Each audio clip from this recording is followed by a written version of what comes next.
Hey, everybody, this is Betsy Stevens coming to you from Collegeville, Pennsylvania.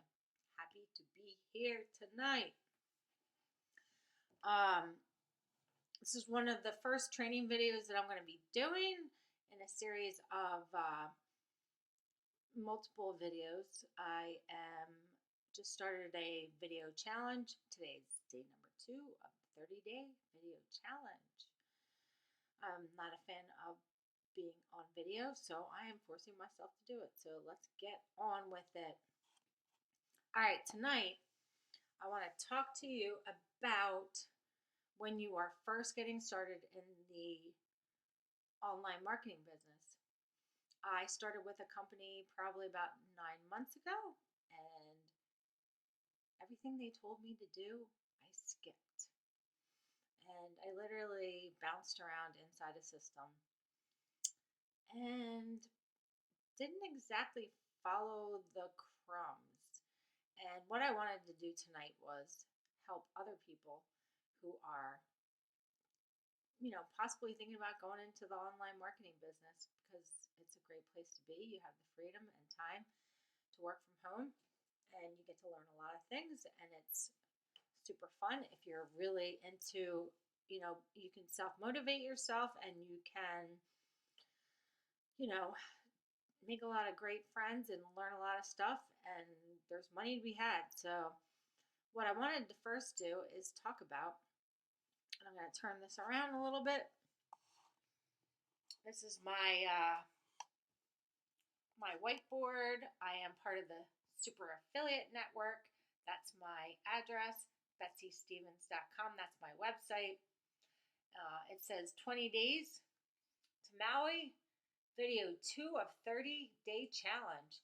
The information that I am getting is from jasonhornung.com. I have it written out here to give him full credit. I had invested in a program. It's a Facebook ad strategy program from Jason Horning, and if you look him up, he is amazing. I would highly, highly recommend taking this training if you want to spend money on Facebook and get low cost and high returns. So I wanted to share today what, I wish someone would have sat me down and told me to learn right from the start. And that is looking at what I would call your ideal prospect. So when you first start in marketing, one thing, hopefully, if you have a good coach, they will tell you need to create what I wrote up here, aka your customer avatar or your ideal prospect. I did not do this.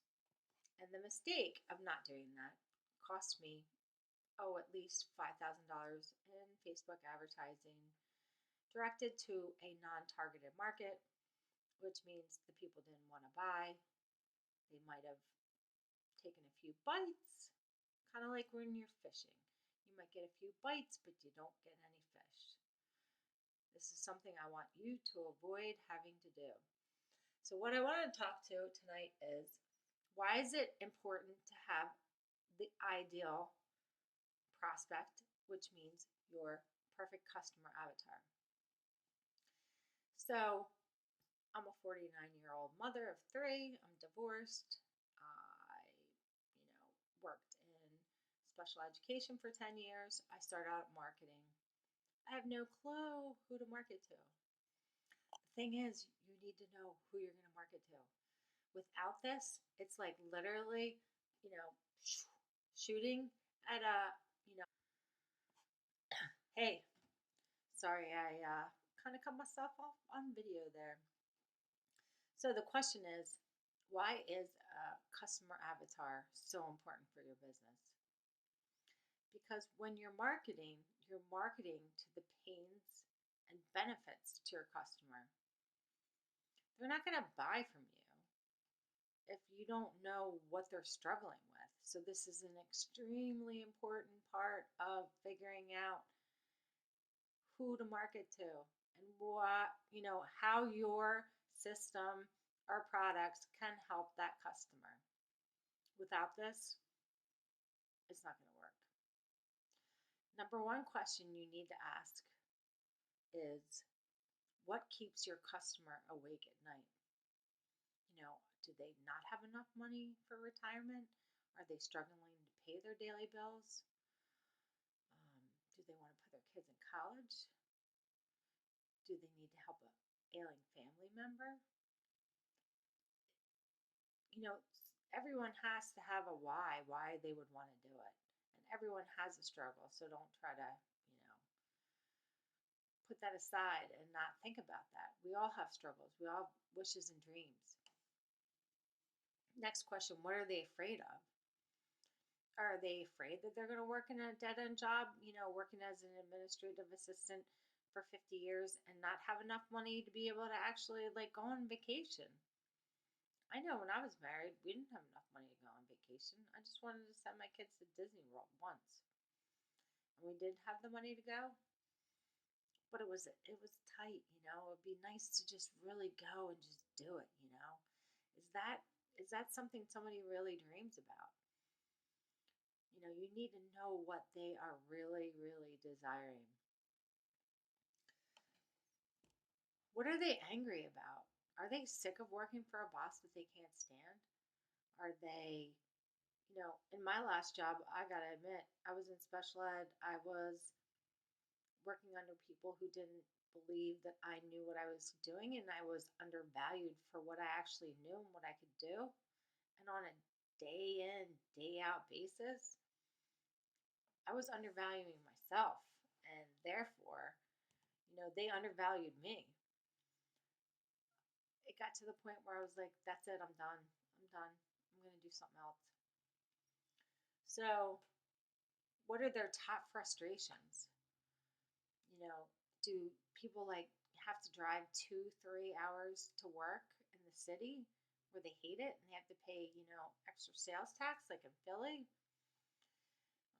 Do they feel like, they're wasting, so much time on the road traveling and not getting paid for, bringing in prospects? I've done that too. I worked as a behavioral specialist. I would drive back and forth. I wasn't getting paid for that time in the car. What kind of trends are occurring now and in the future? I don't have a crystal ball, but there's a lot of people that can do a really good job of predicting what kind of trends are going on now. I met with Gary Vaynerchuk. He says Instagram is it right now for people like me.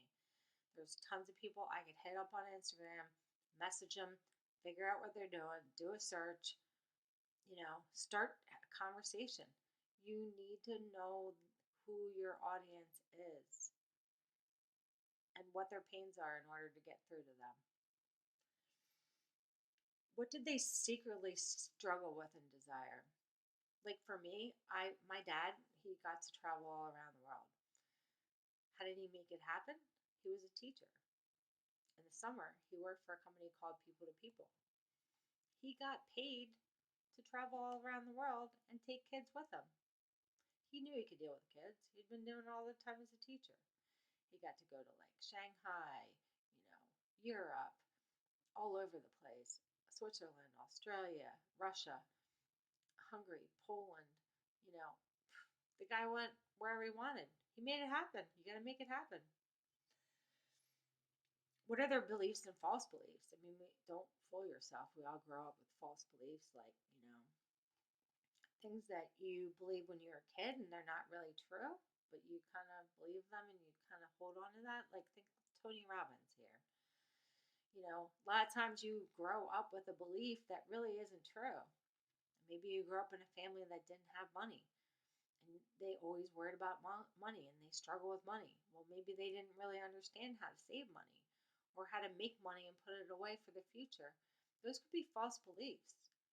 You might be able to just change one small false belief and boom, that's it. Your life is changing. Do they have specific jargon that they speak? For example, I worked in special ed, so I could say IEP, FBA, ABA. You don't know what that means. IEP, Individual Education Plan. ABA, Applied Behavioral Analysis. FBA, Functional Behavioral Assessment. I know what those words mean. But if I am not speaking your language and I'm not breaking it down in words that you understand, it's not going to work. Now, another question is, who else is selling to them? You may be a huge Gary Vaynerchuk fan, which I am. You may love Tony Robbins. You may love Eric Worre. You may love Mike Dillard. You might love Danny Johnson.